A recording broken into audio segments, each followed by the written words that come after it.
Lagi-lagi bertindak sopan masih menjadi kartu as untuk meringankan hukuman penjahat di negeri ini. Masih ingat dengan Randi Bagus, bekas polisi yang merupakan tersangka dari kasus aborsi seorang mahasiswi, almarhum Novia Widyasari, yang memilih mengakhiri hidupnya tepat di makam ayah tercintanya. Karena mengalami depresi, akibat diminta untuk menggugurkan kandungannya oleh kekasihnya. Randi Bagus terbukti bersalah, tapi kok hukumannya makin diringankan. Dia terbukti melakukan tindak pidana sesuai dengan pasal 348 ayat 1 KUHP tentang aborsi dan dipidana paling lama 5 tahun penjara. Sebelumnya memang telah dituntut oleh jaksa 3,5 tahun penjara. Tapi hasil dari sidang vonis di Pengadilan Umum Mojokerto cuma divonis 2 tahun penjara. Tapi kuasa hukum dari Randi Bagus malah keberatan dengan hasil vonis tersebut karena merasa ini tidak adil untuk klien dan tetap akan melakukan banding karena merasa kliennya tidak bersalah.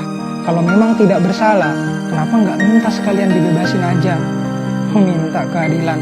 Rasanya nggak pernah ada berita rakyat kecil masa hukumannya diringankan karena bertindak sopan. Ini adil. Beda cerita kalau rakyat kecil yang dipidana nggak ada suara. Siapa yang membelain rakyat kecil yang biasa hidup melarat?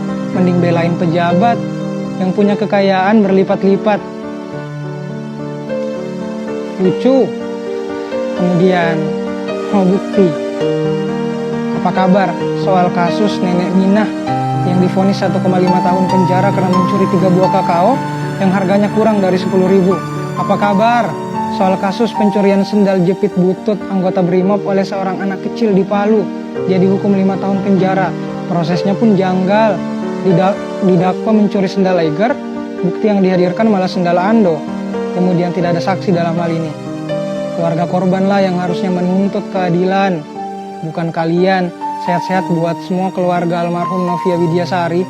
Semoga kebaikan selalu menyertai. Dan untuk semua penegak hukum di negeri ini, semoga masih tetap berintegritas, masih melandaskan substansi dan hati nurani, bukan hanya soal kepastian hukum. Gimana komentar kalian soal kasus ini, hukuman dan keadilannya? Diskusi ya.